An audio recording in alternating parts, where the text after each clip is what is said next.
was warned that the introductions might wreck me.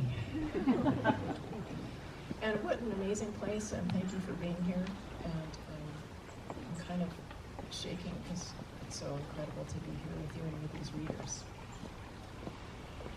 To seek really is the distance between metaphor and mind. It's really between mind and heart. It's between all of us. And that's the realm of writing. Thanks for this theme. Incantation for the man outside with an epigraph.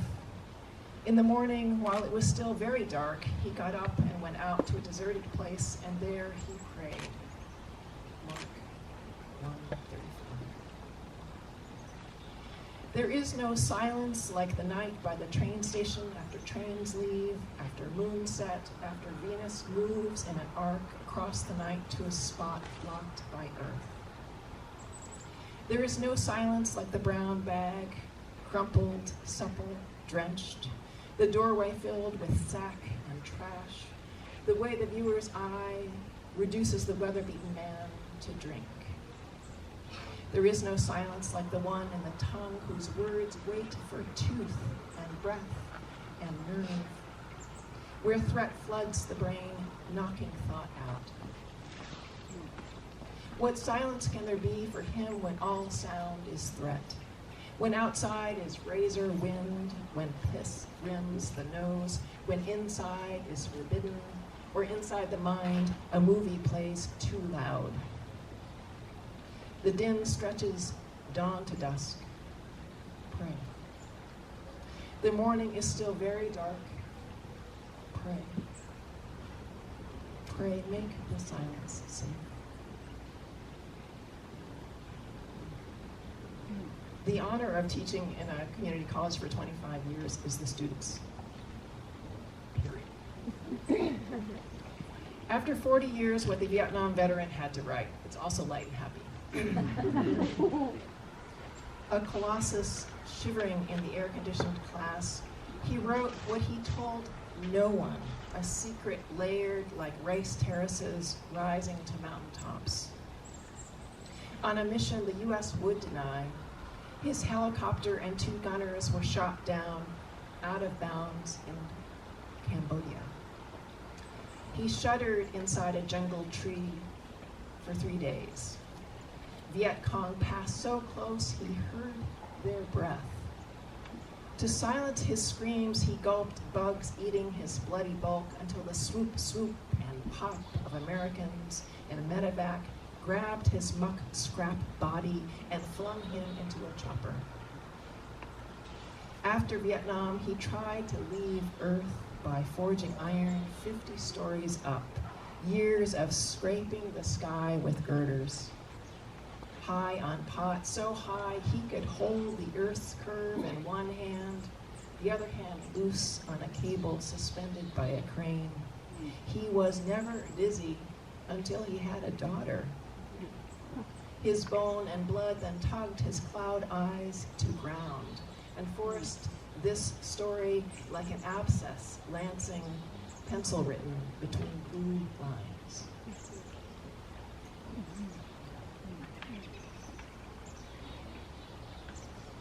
I got to write for a few years with women at Coffee Creek Correctional Facility through right around Portland. If you haven't done that program, you got to do it. It's pretty amazing.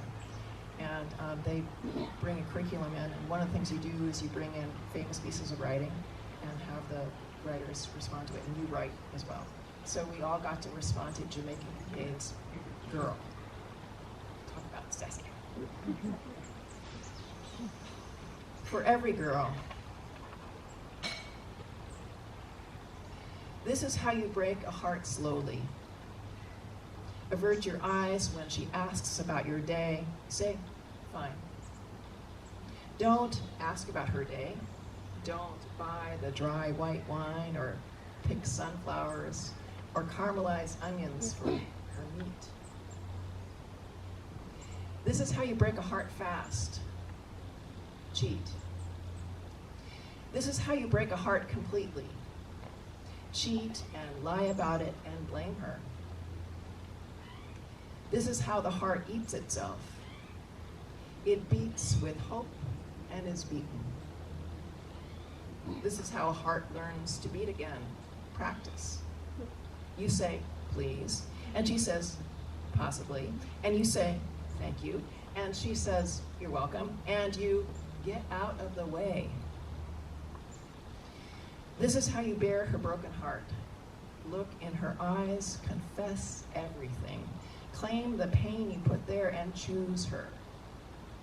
Choose her over you and your sorry excuses.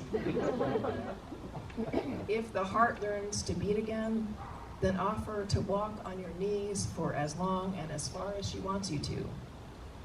Offer to hold her with open hands, palm up, and offer your eyes the way clear water cannot lie. I'm trying to find something lighter. Okay, I'm just going to change it up a little bit.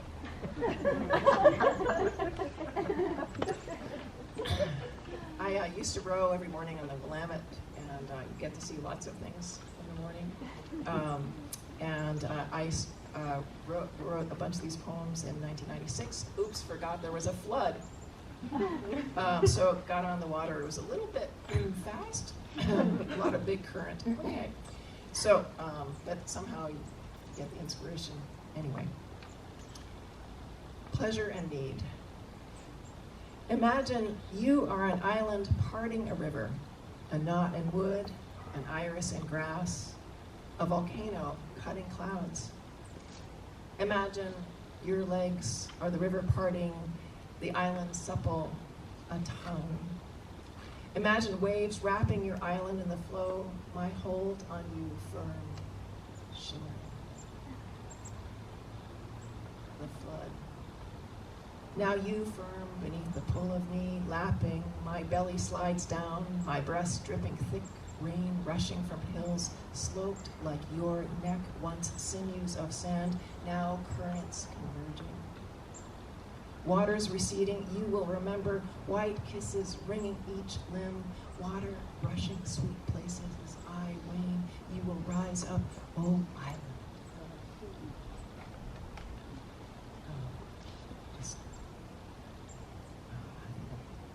Two more. So I got to volunteer with the Red Cross and go to Katrina. I was there on day 6, and it was pretty much chaos. So I'm still remembering pieces of it, even those years ago. And it took me a long time to remember this little girl who brought me a locked lock 3 times. Someplace safe. A girl, maybe 12, behind me, tugging on my vest, her cheekbones high, her eyes low, holds in her palm a locked lock, white numbers on black dial, no use against thieves and the shelter.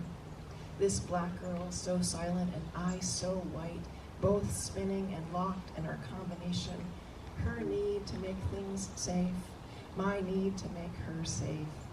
Her hand rises higher, as if height makes the fear of white girls and red vests worth it. As if the moon's strength mid-sky is worth its rise. Spin right, back left, then right again. The memory in my fingers of how locks work, her hand rising higher, her only way to ask for help. Right, left, right. She gives me 19, 5, 38, her only words. And with a click, the lock springs, she smiles, and we spin, giggle, and open eye. I'll leave you with this poem. Reassurance.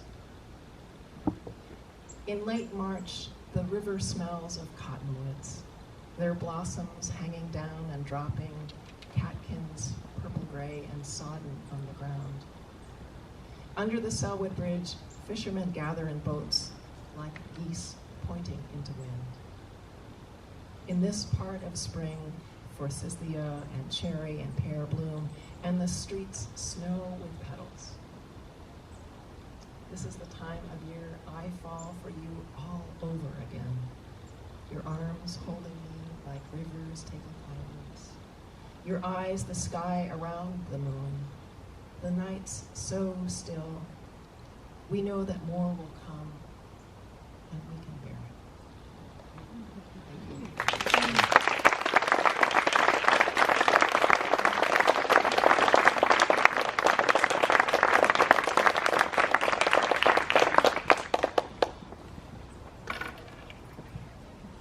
Thank you, Kate. I just wanted you to keep reading all afternoon.